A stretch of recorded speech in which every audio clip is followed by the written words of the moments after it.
Pas le même. Nous vivons dans un monde qu'on peut critiquer, qui est le monde de la dérision. Vous le savez bien, dans les médias, je dirais, le monde de la dérision, on se moque de tout. Le fait que ça se fasse me satisfait. Parce que ça veut dire que nous avons, qu'on est libre. Peu à peu... Il faut qu'on soit beaucoup plus sage que ça, qu'on rentre pas dans ces provocations. Et c'est pour ça que... C'est l'autocensure, ça, Jamel. Tu comprends ce que je veux dire? Si on commence à pas faire de dessin pour pas choquer les musulmans... Non, si on fait... Pour moi, c'est de l'autocensure. C'est la fin de la liberté d'expression. Pour moi, la liberté d'expression, la liberté d'expression et le respect sont mariés ensemble. Oui, mais ça... Moi, je suis pour la liberté d'expression. Mais si je vais blesser une personne, pourquoi blesser la personne? Non, mais si moi j'ai envie de faire une caricature sur Mahomet ou sur un rabbin ou sur Jésus-Christ, il faut que j'ai le droit de le faire. Tu comprends? C'est ça la France. Quand tu sais que tu vas blesser 10 millions de personnes, pourquoi tu vas les blesser? Pourquoi? C'est la liberté, c'est ça. C'est la liberté de... Alors...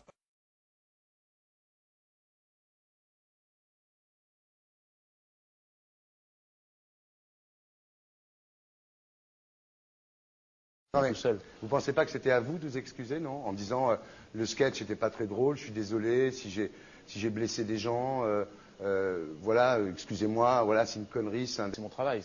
Mais vous referiez pas le même sketch quand même? Mais le spectacle que je fais reprend en grande partie les lignes de ce sketch. Mais il y a un truc que je comprends pas sur cette affaire, c'est qu'à aucun moment vous avez senti le besoin de vous excuser et que vous en avez rajouté. C'est tellement surprenant, c'est tellement inadmissible que j'en suis choqué. Voilà. Dans un pays où on peut parler, on peut s'exprimer. Et là, pourquoi tout d'un coup, sur un sujet, on ne pourrait pas s'exprimer? C'est la seule chose que je Vous savez bien pourquoi on ne peut pas s'exprimer. Pourquoi? Parce que dans ce pays, on a envoyé pendant la guerre des juifs dans des chambres à gaz et que ça crée un petit problème quand même. Vous voyez ce que je veux dire? Mais dans ce pays, on a envoyé pendant 400 ans des centaines de millions de Noirs et 400 ans d'esclavage. Et pourtant, ça n'a pas empêché Michel Leb de faire un sketch qui m'a fait marrer, où il faisait un Noir, puis à la fin, il faisait un singe, et en parlant des narines, en parlant des lunettes. En tout cas, lui, il n'a pas été interdit d'exercer son travail, il a même eu la Légion d'honneur. Quand quelqu'un qui a toute sa famille qui a été exterminé dans un camp de concentration et qui voit quelqu'un à la télé qui dit « Israël », vous vous rendez compte? Enfin, je ne sais pas. Mais on peut pas. Il y a des moments où même si on connaît les gens, même si on les a invités, on leur dit non, c'est plus possible. Comme Alain Soral, qu'on a reçu ici d'ailleurs. On l'avait reçu, Alain Soral. Mais qu'on ne recevra plus, parce que compte tenu de ce qu'il a dit, on ne peut pas le recevoir. Vous vous rendez compte de ce que vous arrivez à dire? Je trouve incroyable que j'ai pu faire un sketch sur le mollah Jean-Christophe, j'ai pu faire un sketch sur le curé. Là, je fais un sketch sur un colon israélien, et tout d'un coup, c'est l'hystérie. Non, non. Moi, je vous trouve, vous le savez bien, je vous ai toujours trouvé très drôle et en plus très bon comédien. Et je suis un peu désolé, pour vous dire la vérité, je vous parle amicalement, je suis un peu désolé de vous voir vous enfoncer là-dedans, parce que c'est peut-être la dernière fois que je vous invite, Diodo. Si je ne suis plus invité, je ne serai plus invité. Mais je ne peux pas aller contre ma conscience, c'est contre ma dignité. Je ne peux pas. J'ai une dignité, j'ai une conscience. Est-ce que vous êtes prêt là, avant... Est-ce que vous êtes prêt là? Quelles excuses êtes-vous prêt à faire là?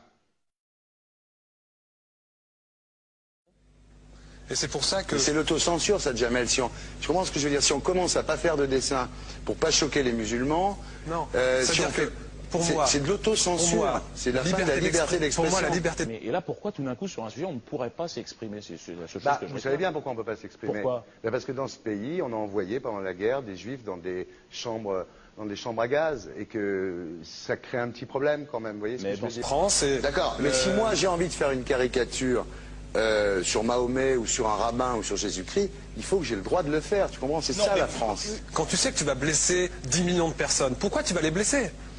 Pourquoi? C'est la liberté, c'est ça. Et là, pourquoi tout d'un coup, sur un sujet, on ne pourrait pas s'exprimer? C'est la seule chose que je Vous savez bien pourquoi on ne peut pas s'exprimer. Vous vous rendez compte de ce que vous arrivez à dire? C'est tellement surprenant, c'est tellement inadmissible que j'en suis choqué. Voilà. On l'avait reçu, Alain Soral. Mais qu'on ne recevra plus, parce que compte tenu de ce qu'il a dit, on ne peut pas le recevoir. Par un Néerlandais, musulman, même... Tous deux juifs... arrêtez, chaque fois que vous parlez de quelqu'un, de dire qu'il est juif ou pas juif ou machin, parce que ça va finir comme Le Pen.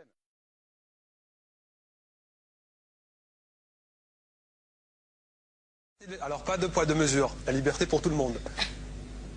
C'est-à-dire? La liberté pour tout le monde. Il y a une personne comme Dieudonné qui a fait un rabbin, enfin qui a fait un colon juif, etc. Tous ces DVD ne sont plus dans les pactes. On l'empêche de venir, on l'empêche médiatiquement, on ne le voit plus. Alors que lui, c'est un comique. Il y a eu la loi Taubira. Oui. D'accord. Il y a eu plusieurs lois qui ont été faites contre l'antisémitisme Et moi, je fais un appel aujourd'hui de faire une loi contre l'islamophobie.